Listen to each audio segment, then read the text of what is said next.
Bonjour à tous. Cette vidéo porte sur certains éléments du Cessna 208B Grand Caravane X présent dans FS 2020. Les commandes de vol, le train d'atterrissage et les freins. Cet avion, qui peut sembler rustique, est en fait très abouti et est le résultat de la conception de tous les autres Cessna fabriqués avant lui. Il bénéficie aussi de l'aboutissement de l'étonnant turbopropulseur fabriqué par PwC, Pratt & Whitney Canada, le PT6 dans une de ses dernières évolutions, le PT6A140 délivrant 867 shp shaft horsepower à 1900 tours minute. Je vous propose un petit vol de 2 minutes vers le Mont-Saint-Michel avant d'entrer dans le vif du sujet. Quelques mots sur l'entreprise Cessna. Fondée en 1927 par Clyde Cessna à Wichita dans le Kansas, Cessna a été rachetée en 2014 par Textron, un conglomérat regroupant des entreprises telles que Bell, Beechcraft et différents autres constructeurs tels que Macaulay qui fabrique l'hélice quadripale de cet avion. Les particularités de ces avions depuis le Cessna 150 sont les ailes hautes au bas nez, amenant stabilité de l'avion et facilité de pilotage, le train d'atterrissage fixe monté sur lame de ressort, permettant d'atterrir sur piste en terre ou en herbe, un modèle d'avion facile à entretenir, robuste et évolutif. Le Mont-Saint-Michel, autrefois appelé le Mont-Tombe, et entouré selon la légende de forêts, devint un lieu de prière dans les années 700 avec la construction d'un oratoire en l'honneur de l'archange Saint-Michel et la présence permanente de religieux accueillant des pèlerins. Au fil des années, l'abbaye se construisit ainsi que le village et les fortifications pour aboutir au mont tel qu'on le voit aujourd'hui. Le nouveau pont d'accès, terminé en 2015, remplace l'ancienne digue. Désormais à marée descendante, l'eau de la rivière Couesnon peut, en contournant le mont, contribuer à son désensablement. Vous apercevez au loin l'îlot de Tomblaine.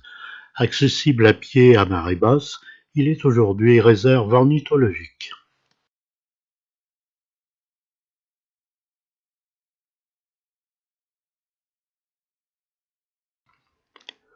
Le Cessna 208B Grand Caravane X est dit ADAC, pour avion à atterrissage et décollage court, ou STOL en anglais.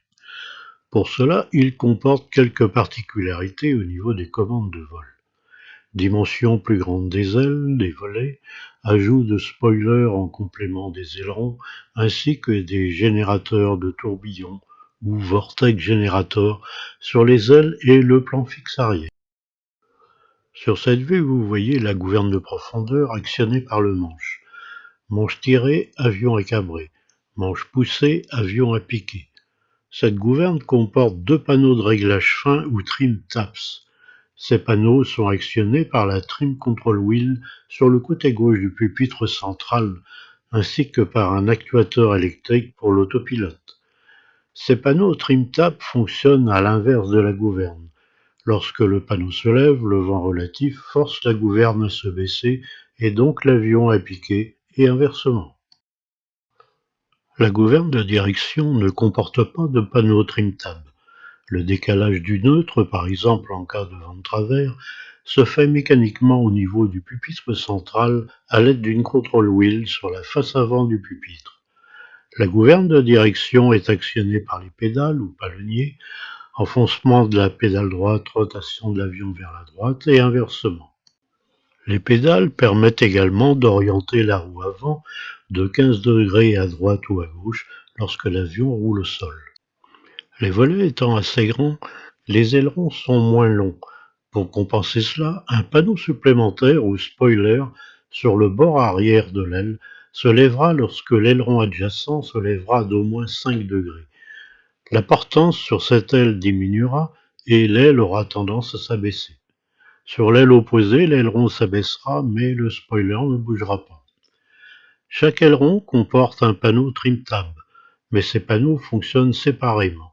Le trim tab de l'aileron gauche sera actionné électriquement par l'autopilote alors que le trim de l'aileron droit sera actionné par un bouton rotatif sur la face avant du pupitre central.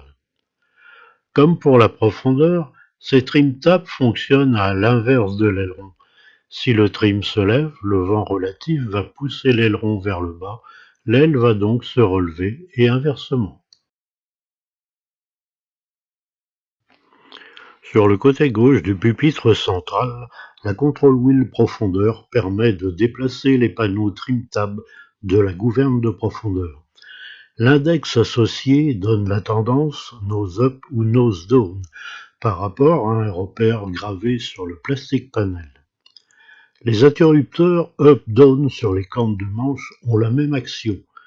Si on déplace le trim avec cet interrupteur, la control wheel va se déplacer également ainsi que l'index. Pour la gouverne de direction ou rudder, une control wheel sur la face avant associée à un index permet le décalage manuel d'une autre direction.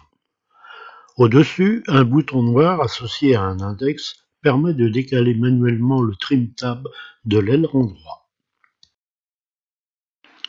Les générateurs de tourbillons ou vortex générateurs sont généralement présents sur les avions à DAC ou STOL.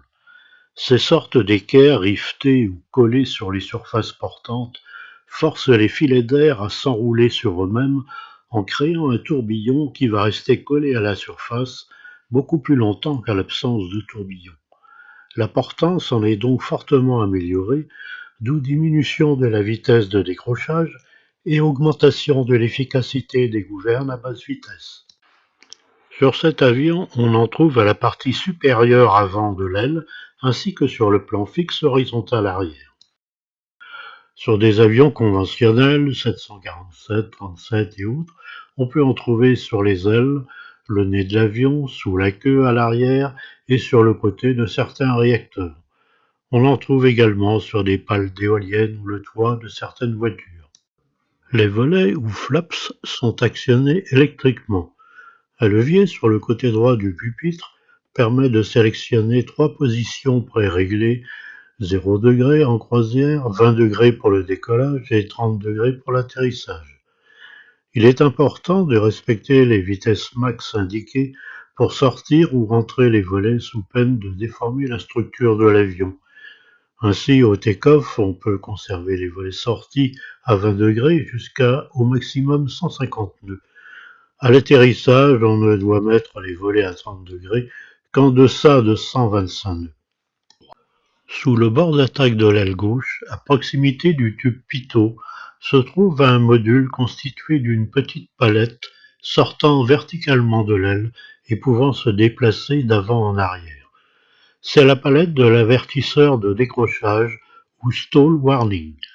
En fonction du déplacement des filets d'air à cet endroit, la palette va se déplacer et indiquer via un calculateur un décrochage imminent au pilote à l'aide d'un signal sonore et d'une vibration dans le manche. Le train d'atterrissage est fixe. Le train principal est constitué de 2 roues montées sur un châssis tubulaire absorbant les chocs. Chaque roue comporte un disque de frein hydraulique indépendant. Le frein de la roue gauche est actionné en appuyant sur le bout des pédales de gauche, pilote ou copilote, et inversement pour le frein de la roue droite. On peut donc freiner sur une seule roue. Cela est utilisé au roulage pour augmenter le rayon de braquage. Il n'y a qu'un seul réservoir de liquide hydraulique situé dans le compartiment moteur sur la paroi coupe-feu. Le train avant est également fixe. La bielle que l'on peut voir à l'arrière et rentrant dans le fuselage sert à absorber les chocs vers l'arrière. La roue est montée sur un amortisseur hydraulique et est reliée au fût de l'amortisseur par un compas déconnectable. L'ensemble s'oriente de 15 degrés de part et d'autre en enfonçant les pédales. Enfoncement de la pédale gauche donne un virage à gauche et inversement. Cela est suffisant pour rouler sur les taxiways, mais pour opérer des virages plus prononcés, le pilote doit enfoncer la pédale du côté du virage souhaité et freiner en même temps du même côté. Le rayon de braquage peut alors atteindre 51,5 degrés.